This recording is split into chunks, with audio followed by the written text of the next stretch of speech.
Tout est marque avec l'agence Yucatan, partenaire de votre image, votre notoriété, votre réputation.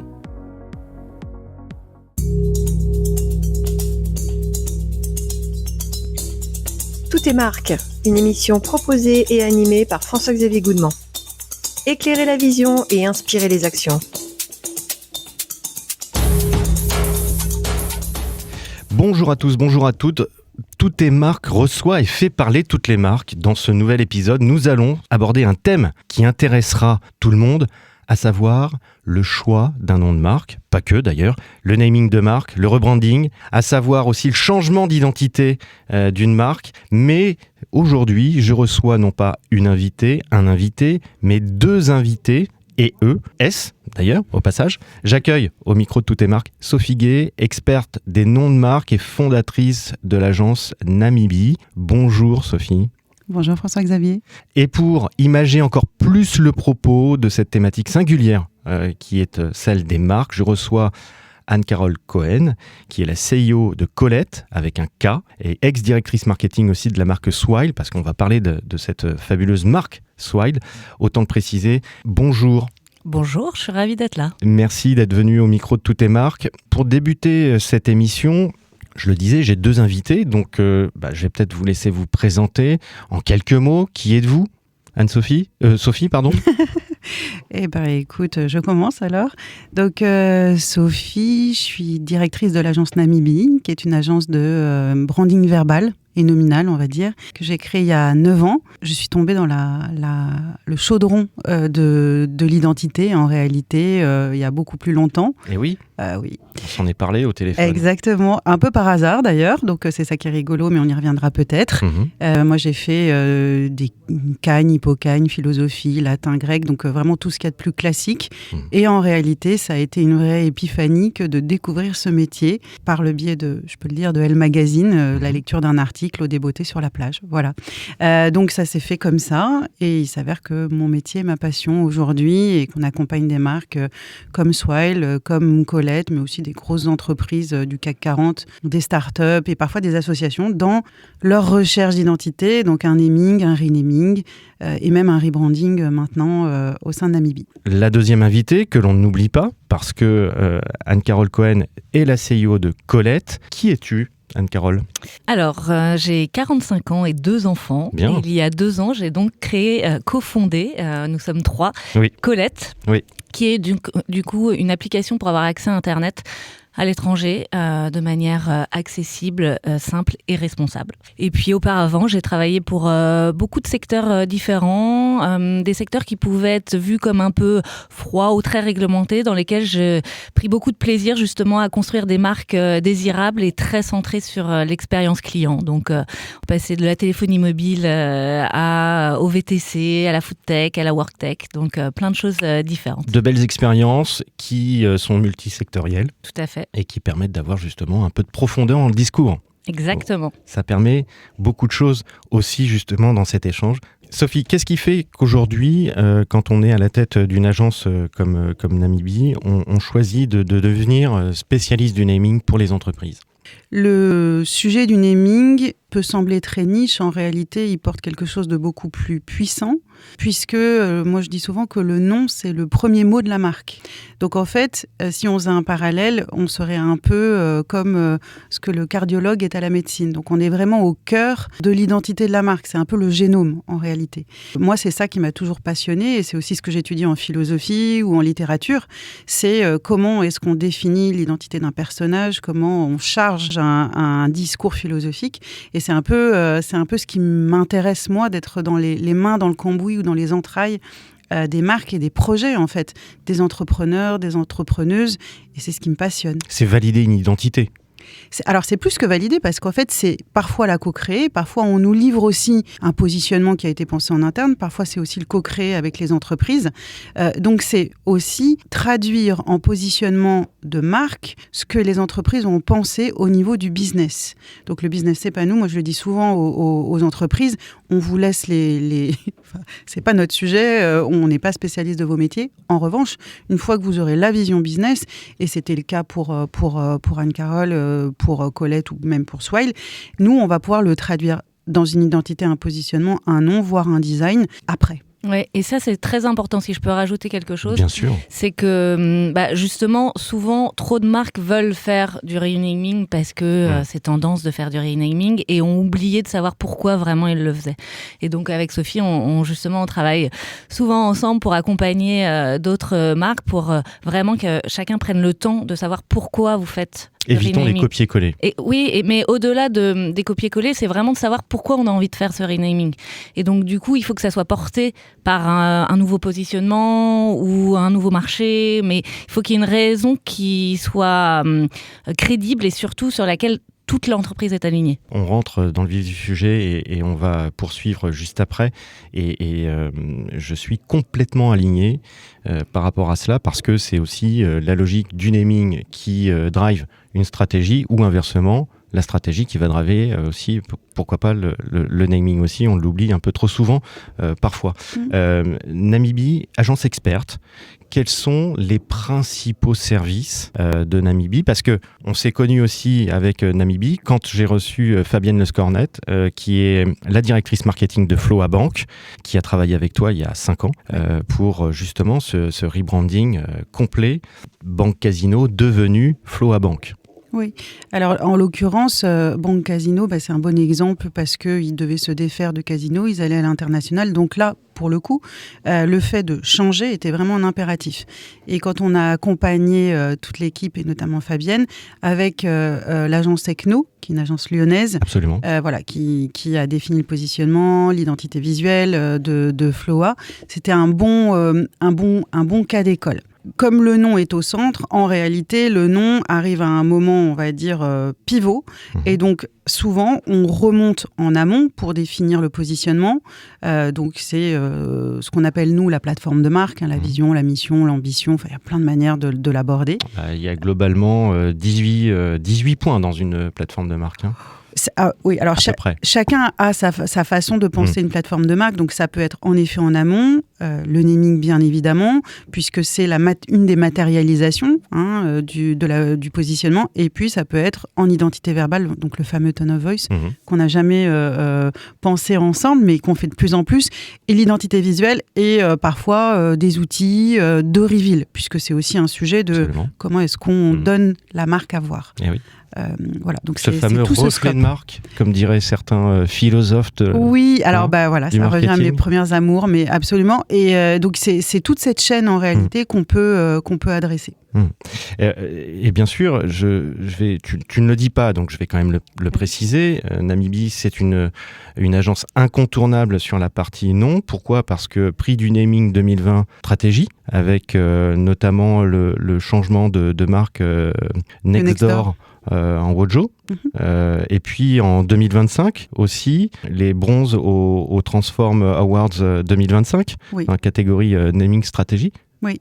Je précise. Non, mais tout à fait. Et puis pour Colette aussi, on a gagné des prix l'année dernière, le club DDA, le Transform Award aussi. Donc en effet, on est souvent reconnu par nos pairs. En parallèle, Anne-Carole, de l'autre côté de la barrière, côté client. Donc on s'adresse à Namibie. Quelles ont été les expériences justement de naming de marque que tu as pu avoir ? Alors j'ai eu 4 expériences différentes, 2 créations de noms et 2 renaming. Donc les 2 renaming, le premier c'était de chauffeur privé à Captain, donc chauffeur privé qui était une marque qui avait besoin de s'internationaliser. Alors je fais encore la parenthèse, mais c'est dans mon premier livre. Ah bah voilà. Ouais, la boucle est bouclée. Dans mon livre « Comment créer une marque bankable » qui était ma thèse, puisque j'ai fait ma thèse sur les marques, je parle, c'est un des 600 exemples de ma thèse. Eh ben, je suis ravie, j'en étais à l'origine. Et ben voilà. Et donc du coup, il fallait enlever un peu la premiumitude de la marque et ouvrir à l'international. Absolument. Le deuxième renaming, c'était donc le passage de Launcher à Swile pour ouvrir la marque à d'autres horizons. Et les 2 créations de marques que j'ai faites, la première c'était Énergie Mobile. Alors ça date de 2005, au moment de l'ouverture du marché des telcos. Donc c'était rigolo. Alors autre point commun, parce que j'ai été patron dans les MVNO pendant plus de 5 ans dans une filiale d'SFR. Ah bah voilà. Et bah donc du coup, j'ai vécu la même aventure et la dernière création de marque, évidemment, c'est Colette. Colette, avec un K, K-O-L-E-T, on en reparle juste après. On revient sur Swile 2020, changement de positionnement, avec une marque qui s'inscrit justement et potentiellement dans une nouvelle strate. Comment on détermine ce changement de nom du jour au lendemain? Ça prend des mois, ça prend une réflexion qui va mêler plein de partenaires. Comment ça se passe? En fait, ça s'est fait de manière assez naturelle, puisque la marque de départ, qui s'appelait Luncher, absolument. Vraiment, le point de départ, c'était la pause déjeuner. Donc là, il y avait une vraie identité, il y a une cohérence. Mais dès lors que justement, on fait évoluer ce positionnement pour aller sur l'ensemble de l'expérience salariée, la marque était trop pétriquée dans ce nom. Donc de manière très naturelle, tout le monde s'accordait pour se dire qu'il fallait trouver autre chose. Et donc c'est là où on a fait appel à Namibie, où on a commencé justement à travailler ensemble sur le positionnement. Qu'est-ce qu'on voulait dire de cette nouvelle marque, et donc du coup on a abouti sur Swile, qui veut dire Smile at Work, et qui exprimait justement cette expérience collaborateur du matin jusqu'au soir. Forme de contraction aussi, mot valise, entre le smile du client d'un côté et puis le swipe, côté aussi un peu plus paiement carte. Alors, on l'avait pas vu comme ça, mais c'est vrai que, en effet, il y a de l'écho par rapport à ça, surtout que maintenant, on est devenu établissement de crédit, donc du coup, ça faisait beaucoup de sens. Mais à l'époque, on était vraiment sur cette expérience collaborateur et qui aujourd'hui le permet à la marque encore de s'exprimer sur l'ensemble de ses différents marchés. Avis tout à fait personnel, mais j'adore cette marque. En fait, j'adore ce nom de marque. Pour moi, ça fait partie justement de ces noms de marques qui arrivent dans une logique moderne de son temps, et surtout, et qui, à mon avis, va justement traverser le temps. Autre intérêt, dans une logique plutôt augmentée, on rappelle souvent qu'un nom de marque doit être court, mémorable, on doit être aussi capable de traverser les frontières. Ce sont des aspects de base très importants, mais ma vraie question derrière tout ça, et bien sûr je la pose à vous deux, c'est qu'est-ce qu'un bon nom de marque ? Alors, il n'y a pas de bon nom de marque, et c'est plutôt une question pour sourire. Il y a un bon nom relativement par rapport à un marché, par rapport à une époque, par rapport à des cibles aussi.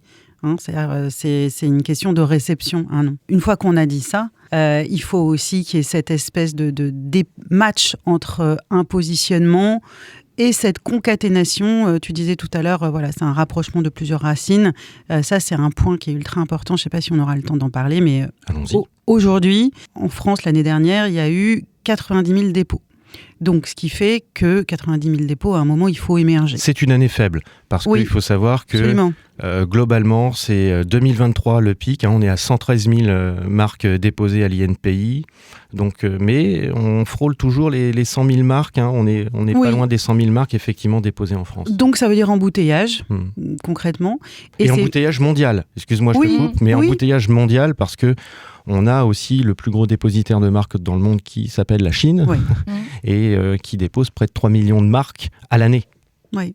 Donc ça veut dire que si on sait ça, ça donne un peu le tournis. Et donc il faut arriver à trouver le bon angle pour faire en sorte de ne pas aller là où tout le monde va. Il y a des effets de mode, et donc une des réponses à ta question, c'est aussi de créer soi-même une forme de tendance, et sans être dans la tendance du moment. C'est vrai qu'il y a des noms que tu peux dater au carbone 14 du branding ou du naming. Tu te dis, ah là, ça c'est comme un enfant au demeurant, c'est un nom de 2002 ou de 2012. Et donc l'idée, notamment avec Swile et de même avec Colette, c'est de se départir des modes, et en trouvant, en fait, en faisant un pas de côté qui va te permettre de ne pas dire ce que tout le monde dit. Dans le marché des telcos, qui est un marché assez dans le naming fonctionnel, si tu dis eSIM, en fait, tu vas là où tout le monde va, tu es dans la fonctionnalité, donc dans le B2B un peu boring, là où, quand tu dis que tu vas retourner telco pour s'appeler Colette, en fait, tu crées une véritable identité à la marque. Un avantage et en même temps un inconvénient majeur, une expression qui va être très en affinité avec son secteur, sa partie, son segment va être beaucoup plus simple à expliquer, émergera peut-être moins, mais ça reste quand même un avantage. Et de l'autre côté, une expression qui est beaucoup plus innovante, comme tu le dis, le pas de côté, va être aussi l'expression d'un nouveau territoire. Et par contre, ce territoire, il va falloir l'expliquer et plus longtemps. Oui, je ne sais pas si c'est vraiment un avantage parce qu'en fait, comme on le disait, il y a beaucoup de marques. Donc en effet, si on est sur quelque chose de très fonctionnel, tout le monde s'appelle de la même façon. Et donc oui, on comprend, mais le naming, c'est pas l'histoire entière, c'est le début de l'histoire. Donc autour de ça, il y a plein d'autres choses qui vont justement permettre d'aller trouver cette aspérité et d'expliquer sa mission et sa vision. Donc c'est très important. Moi, je m'attache toujours à créer des marques justement où on va créer de l'émotion. Quelque chose que j'aime bien à dire qui est, c'est Ama Angelou qui a dit ça, qui dit que les consommateurs ne retiennent pas ce que l'on dit ou ce que l'on fait, mais retiennent vraiment les émotions qu'ils ressentent. Et donc une marque, ça doit aussi, dans cette personnalité qui est le naming, faire passer des émotions fortes qui vont justement accompagner la compréhension de l'identité propre de la marque. C'est d'autant plus vivifiant ce que tu dis, c'est que en définitive, derrière se crée aussi une histoire. Et c'est cette histoire qui, justement, et au travers de différentes émotions sur son histoire elle-même, va faire vivre cette marque. Exactement. Et certains l'oublient. Exactement. Ils capitalisent sur le nom, avant tout sur le nom, sans penser justement à la belle émotion ou à la belle histoire à écrire qui va durer, elle, à plusieurs années, plusieurs décennies. Oui, et on est exposé à 1500 messages publicitaires par jour. Donc à un moment, le cerveau est obligé de faire du tri. Et donc si vous entendez des choses que vous entendez tout le temps, forcément, il n'y a pas de connexion neuronale qui s'opère. Et donc la marque passe totalement inaperçue. Oui, parce que le Graal, en même temps, sur une marque qui peut être, entre guillemets, un peu déconnectée de son secteur, c'est quand même de rentrer dans le top of mind. Et effectivement, si on arrive à rentrer dans ces fameuses 7-8 marques du secteur qu'un individu moyen va enregistrer dans sa carte mentale, globalement, c'est gagné. Exactement. Mais là, il faut remonter les manches pour y arriver. Un peu de boulot. Et voilà. Colette, on le disait, tu le disais, Sophie, c'est l'inversion. L'anagramme de Telco. L'anagramme de Telco. Pourquoi avoir fait ce choix assez surprenant ? Alors pourquoi il est surprenant ? Il est surprenant. Moi, il est surprenant parce que c'était pas acquis pour de dire Colette, Telco. Il fallait faire quand même le rapprochement. En fait, il est très lié à notre mission et à notre vision. C'est-à-dire que l'objectif de Colette, c'est vraiment de rebattre toutes les cartes du marché des télécoms pour justement faire en sorte que tout le monde puisse être connecté de manière simple, accessible et abordable. Donc, on rappelle pour les moins avertis d'entre nous qu'il s'agit d'une eSIM. C'est ça ? Tout à fait. Si je ne me trompe pas, avec une connexion rapide dans plus de 190 pays, c'est-à-dire qu'à partir du moment où tu es au Venezuela, au Japon, en Australie ou en Norvège, tu as accès à de l'internet haut débit, etc. Mais du coup, la eSIM, c'est le moyen. Mais l'enjeu, c'est vraiment de se dire que aujourd'hui, être connecté, c'est presque un besoin primaire, si je puis dire ça. Et donc, du coup, on ne veut pas l'associer à toutes les frustrations et tous les irritants qu'on connaît aujourd'hui dans le marché des télécoms. On veut en faire vraiment un espace de liberté et de facilité. Et donc, du coup, ce changement de paradigme via cet anagramme, ça nous semblait très intéressant. Et en plus, ça portait la petite French touch du prénom Colette. On est une marque internationale, mais on aime aussi revendiquer notre appartenance française. Donc, on trouvait que les deux se mariaient bien et donnaient justement à la fois la bonne internationalisation et l'enjeu de la mission globale. Combien de clients à ce jour chez Colette ? Un peu plus de 500 000 voyageurs qui nous ont déjà utilisés. Pas mal. Depuis 2023. Depuis début 2024. 2024.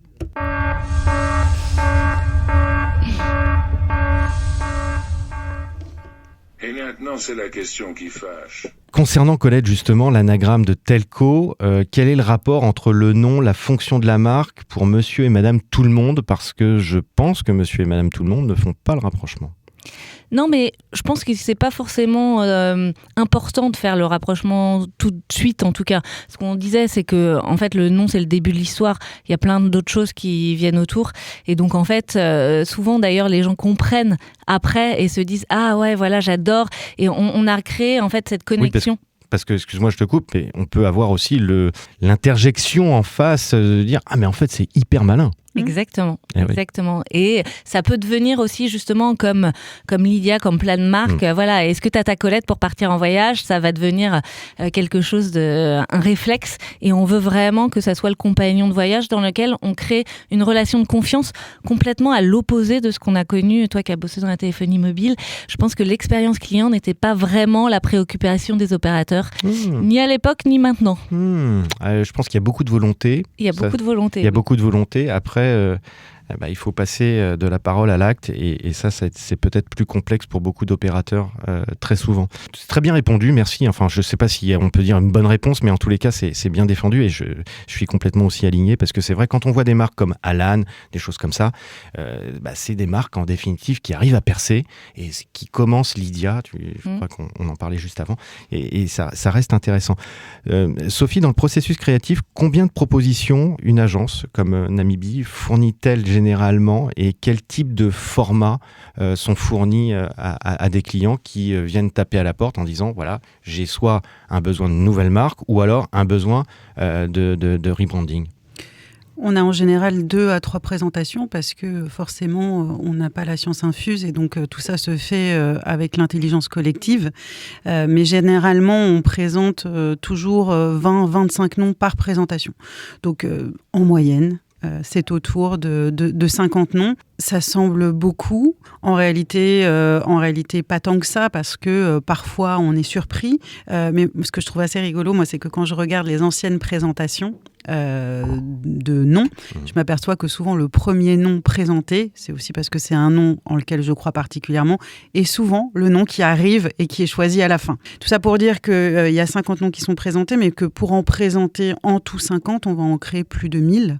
Parce qu'il y a 5 à 6 personnes qui travaillent en parallèle, à l'international aussi, puisqu'on a un réseau qui s'appelle We Are Naming, qu'on sollicite pour faire en sorte de ne pas avoir des noms franchouillards ou franco-français, et que tous ces noms sont passés au crible de la moulinette de l'adéquation avec la marque et avec le projet, et également au filtre de crash test juridique. On en parlait tout à l'heure, mais extrêmement dirimants, digitaux de plus en plus, sur les réseaux sociaux. Similarité. Voilà, alors similarité, oui, en tout cas... Similarité verbale aussi. Oui, alors c'est intellectuel, verbal, phonétique. Donc ça, c'est aussi parce qu'il y a un avocat qui ensuite va regarder tous ces noms de manière approfondie. Donc voilà, c'est véritablement des présentations qui sont beaucoup plus, j'allais dire, fouillées que ce que moi j'ai connu au début quand j'ai commencé à travailler, où voilà, on arrivait, on présentait des noms sur des fiches, on n'avait pas fait de crash test, parce qu'en fait l'époque aujourd'hui est différente. Il y a Instagram bien évidemment, il y a LinkedIn, il y a Google, il y a même il y a l'IA. Et donc j'allais en parler. Il y a Gemini, qui nous sert, qui est aussi un adjuvant. On va sans doute en parler. Donc ce qu'on donne aux clients quand il s'agit de naming, c'est véritablement tous ces noms et le nom final qui leur est transmis, mais aussi des éléments de langage à minima. Donc un pitch en fait, une forme de manifeste pour qu'ils puissent auto-pitcher les équipes et dire c'est donc une évidence que Colette, c'est l'anagramme de Telco et qu'en plus, c'est une femme française intemporelle. J'ai une question qui me vient à l'esprit. Un nom de marque, c'est une histoire d'objectif ou une histoire de goût ? C'est les deux. Parce que souvent, c'est aussi la décision d'un patron ou d'une patronne, en l'occurrence, ou de plusieurs patrons-patronnes. On essaie d'objectiver tout le temps. Parce qu'en fait, ce qu'on veut, il y a un des principaux irritants qui est le j'aime pas. Et moi, j'ai une slide dans mes présentations, tu dois t'en souvenir. Le coup de cœur collectif n'existe pas. Donc moi, j'ai jamais vu dans les présentations des gens se lever dans un comité de pilotage en se disant « Ah, mais génial, mais c'est donc l'évidence, bisous ». Ça n'arrive jamais. Ils ne font pas la holla. Non, c'est ça, ou des embrassades, ça n'arrive jamais. Donc, là, on est démystifié d'un seul coup. Oui, on a perdu la moitié de l'audience. Mais je pense que c'est important. Je pense que c'est important parce qu'en réalité, cet effet waouh, c'est aussi ce que notre époque a mis comme un paravent pour s'empêcher de se poser les bonnes questions.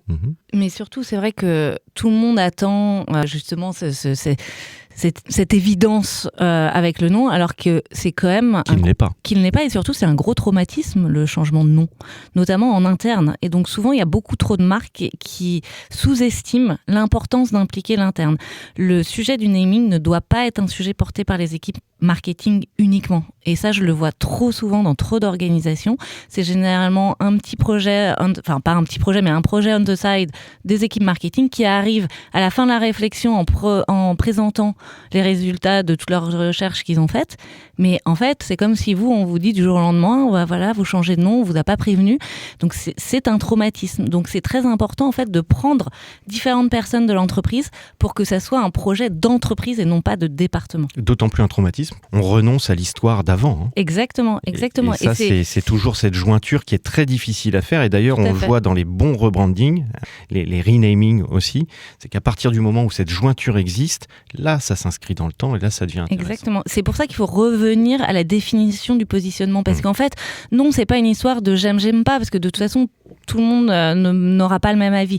En revanche, si vous revenez au positionnement et à la personnalité de la marque que vous avez décidé d'aller chercher, en fait, ça devient une évidence beaucoup plus facilement pour l'interne parce qu'en fait, ça coche exactement les cases et ça valide un alignement. Comment on teste, Sophie, justement, la pertinence de la mémorisation des noms proposés pour les clients ? Il y a pas mal de manières de tester. Nous, ce qu'on fait souvent et ce qu'on demande souvent à nos clients, c'est de réagir à chaud, donc la fameuse émotion dont on se parlait, parce que c'est quand même ça qu'on va aller aussi chercher, et à J+2 en oubliant tout, en faisant en sorte que tous les messages marketing, les 1500 dont tu parlais, soient passés justement sur la mémoire, de se dire de quel nom est-ce que je me souviens. Ça, on demande à minima au comité de pilotage de le faire, et par ce chaud-froid, en réalité, de voir ce qui va émerger. Après, on peut le faire de manière beaucoup plus étendue, via des tests quanti, en demandant aux personnes interrogées la mémorisation à J+2, J+7, ça peut se faire. Mais voilà, déjà, c'est cette mémorisation de ce comité de pilotage, et je suis assez d'accord avec ce que tu disais, Anne-Carole, c'est vrai que il faut pas rester dans une espèce de shadow cabinet avec juste 2 personnes et plus aller tester différentes sensibilités. Une des réussites, un des points de réussite de nos sujets, moi je le dis tout le temps, c'est d'avoir un comité de pilotage qui ne soit pas exhaustif. On ne veut pas avoir toute l'entreprise, sinon c'est ingérable. Mais en revanche, on veut avoir des gens qui soient parfois anciens, parfois nouveaux, de sensibilités différentes, de fonctions différentes aussi, pour justement avoir... Élargir le spectre de la réflexion. Élargir le spectre, et puis que tout le monde se dise, et aussi parfois d'impliquer l'interne, mais de manière un petit peu plus large, et ça nous on ne l'avait pas fait ensemble, c'est de faire passer des questionnaires, par exemple, en interne. Alors, pas pour faire une foire au nom et une boîte à idées, c'est pas l'idée, mais plutôt d'interroger les gens sur comment est-ce qu'ils voient la marque. Et ça, mine de rien, parce que c'est toujours des moments sensibles que ce renaming, hein, ça peut être des fusions, ça peut inquiéter aussi. Ça permet d'engager l'interne. Et une cliente me le disait là récemment, elle me dit « mais merci ». Oui, parce que ça capte tous les signaux faibles. Ça capte les signaux faibles. Et puis, ça veut dire que les gens ne vont pas découvrir un beau matin par un message sur un intranet. Oui, alors on va changer de nom, on vous informe. Non, ils ont été là au départ et chaque personne de l'entreprise collaborateur doit, à un moment, avoir été partie prenante de ce processus-là. Tu le disais juste précédemment, donc je rebondis également. On parle d'IA, c'est vraiment le sujet devenu incontournable depuis 2 ans maintenant, encore plus dans nos métiers du marketing. Il y a une forme d'appui d'un côté, puis aussi de substitution de l'autre. L'IA, est-ce que aujourd'hui, dans la partie, on va dire plutôt naming, c'est une aide précieuse ou en définitive, c'est une tueuse de business ? C'est pas la question qui fâche. Non, c'est pas la question qui fâche. Pas forcément l'IA, on s'en sert. Il y a plusieurs IA dont on se sert. Pas tant en création en réalité, parce que l'IA aujourd'hui, à date, est assez limitée. En revanche, elle nous aide à clairement gagner du temps sur plein de tâches. C'est un outil de productivité avant tout. Oui, c'est ça, et c'est une forme de gain de temps sur des entretiens. C'est comme un super un super chef de projet, parfois, en tout cas aujourd'hui. Après, il y a tout ce qui est agent IA qui est quand même en train de faire pas mal bouger les choses. Mais la tentation est forte, surtout sur des nouvelles générations qui pourraient se dire non, Oui. moi je vais pas appeler un cabinet de naming qui va me coûter un bras, voire les 2 bras. Je vais aller demander à Gemini, GPT et consorts de me trouver un nom, de faire la validation juridique, etc. Mais, la tentation est oui. grande, mais en définitive, le risque est aussi très important. Très grand. Et là, récemment, on a un patron d'entreprise londonienne, que je ne citerai pas, qui nous a mis en compétition face à l'IA. Mhm. alors, vous On avez a gagné. On a gagné, heureusement, mais j'avoue que c'est des moments pas forcément très agréables. Oui, parce que l'IA ne sourit pas. Non, l'IA ne sourit pas. Et voilà, et ça c'est... Et n'a pas la méthodologie aussi que vous avez, oui. donc ça c'est très important. En fait, l'IA n'a pas de conseil, n'a pas de conseil à donner. C'est une voie, impérative. Et donc, ça nous est arrivé d'avoir ce cas-là. On a aussi un autre client qui nous a dit « Ah non, mais moi, comment un nom est perçu culturellement à l'international ?» Moi, j'ai demandé à ChatGPT. Je lui ai dit, écoute, j'espère que c'était sur ton ChatGPT à toi, parce que sache que ton nom est parti partout. Et que par ailleurs, l'IA ne sait pas... Et qu'en plus, on lui a capté ses données et que l'algorithme se base sur ses précédentes recherches. Donc, absolument. Il y a quand même juste un problème d'efficience derrière tout ça. Et que l'IA ne sait pas comment juger un nom qui a été créé. Ça veut dire qu'elle peut raisonner sur des noms existants, elle peut proposer des noms. Et j'ai une cliente qui a fait UBAC, donc chez Vinci Énergie, je peux la citer, qui avait fait une petite devinette à tout son interne en disant, voilà, on va changer de nom. Alors, je vous donne le brief que j'ai donné à l'agence. Toute l'entreprise, enfin, en tout cas ce qu'elle m'a dit, a prompté. Et il n'y a personne qui a sorti le nom. Voilà. Donc, et pourtant, il y a eu 600 personnes qui ont prompté. Donc, c'est aussi que l'IA, à un moment, est totalement autolimitante et donc est assez courte sur le sourire, sur le conseil et sur la concaténation et sur le pas de côté. Et c'est, à mon sens...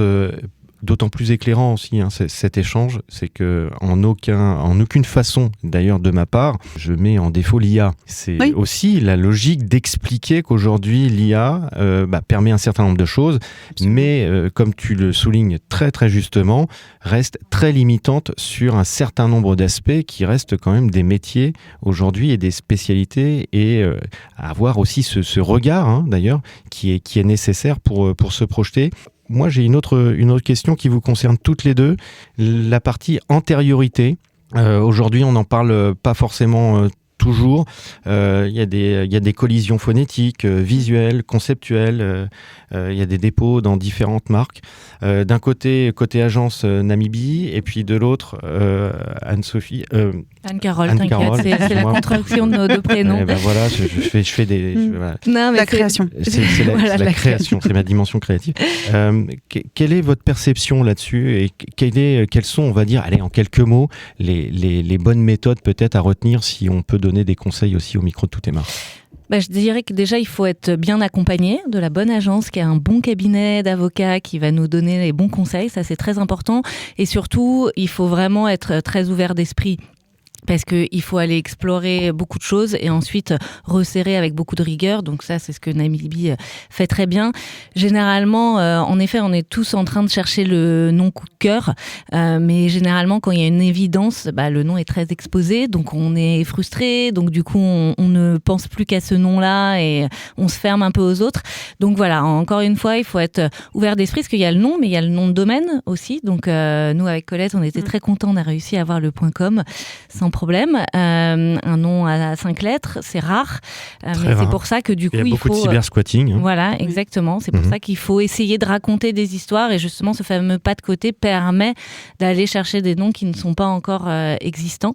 Et donc, du coup, voilà. Les réseaux sociaux aussi, avec cette dimension peut-être de comptes aussi disponibles qui aujourd'hui est aussi beaucoup cybersquatté. Tout à fait. Surtout quand, justement, comme nous, dès le premier jour, on devait avoir une présence à l'international. Ça pose beaucoup de questions. Du coup, on travaille, Colette, on l'a créé il y a 2 ans. On travaille encore ensemble pour justement les dépôts de marques partout dans le monde. Ça prend du temps, de l'énergie, et ça nécessite une vraie expertise. Donc, Sophie a plein de partenaires avec elle qu'on utilise encore au quotidien.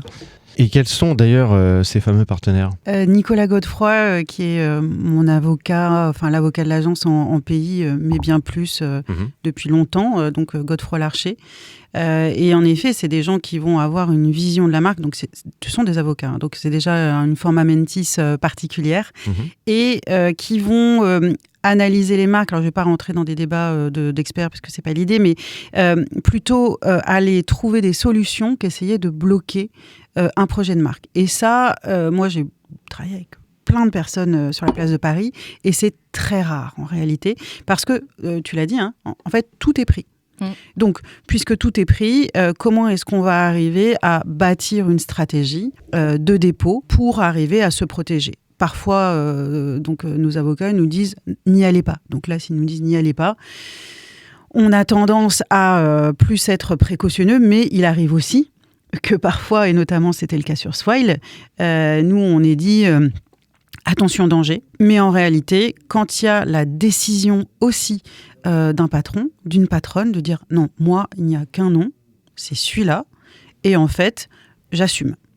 Et c'est aussi la rencontre de deux visions, d'une vision entrepreneuriale et d'une vision juridique, qui fait qu'on sécurise une marque. Vous aviez eu le sujet sur Swile ? On a eu le sujet sur Swile, tout à fait.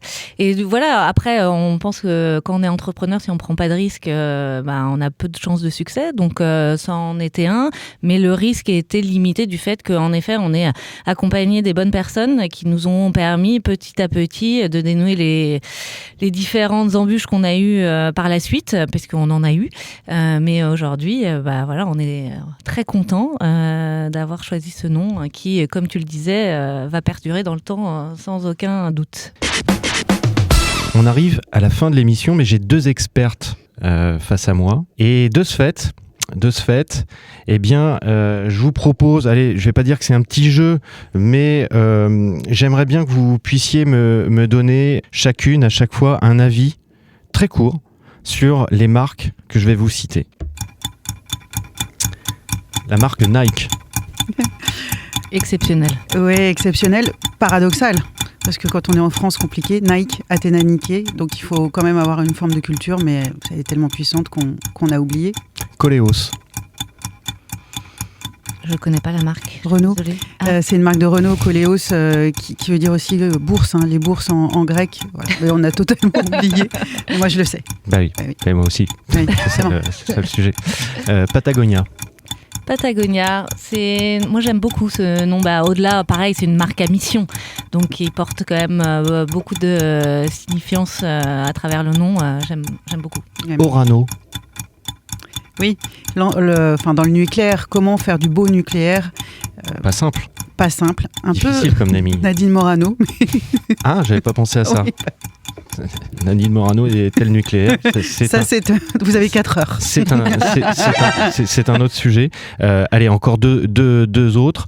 Je vais vous dire Transavia. Transavia, je me suis pas posé la question alors qu'on travaille beaucoup avec eux. En fait, ils ont réussi à créer tellement un univers singulier que finalement, je trouve que marche bien et que l'ensemble de l'univers est cohérent. On oublie totalement ce que ça veut dire parce qu'en réalité, Transavia, ça reste assez fonctionnel. Transport, Avia, Avis, donc c'est l'oiseau. Mais c'est vrai qu'une marque, et c'est un point qu'on n'a pas évoqué, se désémantise complètement. C'est-à-dire qu'à un moment, on l'a tellement vu, tellement prononcé, qu'on oublie l'univers de référence. Nike est un très bon exemple, Apple en est un autre. Marque récente, Perco. Qu'on a créé pour la région Île-de-France. Perco, percolateur. Moi, ça me parle forcément. Je ne pensais pas à cette marque-là. Tu peux penser dans la finance, un Perco ? Perco. Mais ça, c'est pas une marque ? Oui, c'est pas une marque. Qui est une marque que l'on a reçue dernièrement. Oui. Qui est une marque anti-mal de dos. Ah, Perco, anti-mal de dos. Donc ça ne vous inspire pas ? Je l'ai pas là. Non, mais... moi non plus. Il faut qu'ils viennent nous voir. Eh ben, on va leur en parler, bien entendu. Merci, on arrive à la fin de cette émission. Avant de se quitter, et comme je le fais à chaque fois, je rappelle les sites internet. Donc, tout attaché, agencenamibie.com, Colette avec un K, .com. C'est hyper simple et hyper facile. Je crois qu'il y a même un code promo. Il y a le Colette 10. Exactement, Hein, tout à fait. donc on va le Essayez, vous préciser. allez voir, c'est bientôt les vacances. C'est facile, pas cher et ça peut vous sauver la vie. Exactement. Et moi, je vous rappelle aussi de nous retrouver sur l'ensemble des plateformes. Je remercie bien entendu toutes celles et ceux qui nous suivent, qui commentent. Et bien entendu, je vous rappelle le site internet toutetmarques.fr. Et sinon, je vous dis à très vite. C'était Tout est marque, disponible sur les plateformes podcast Spotify, Deezer et Apple Podcasts.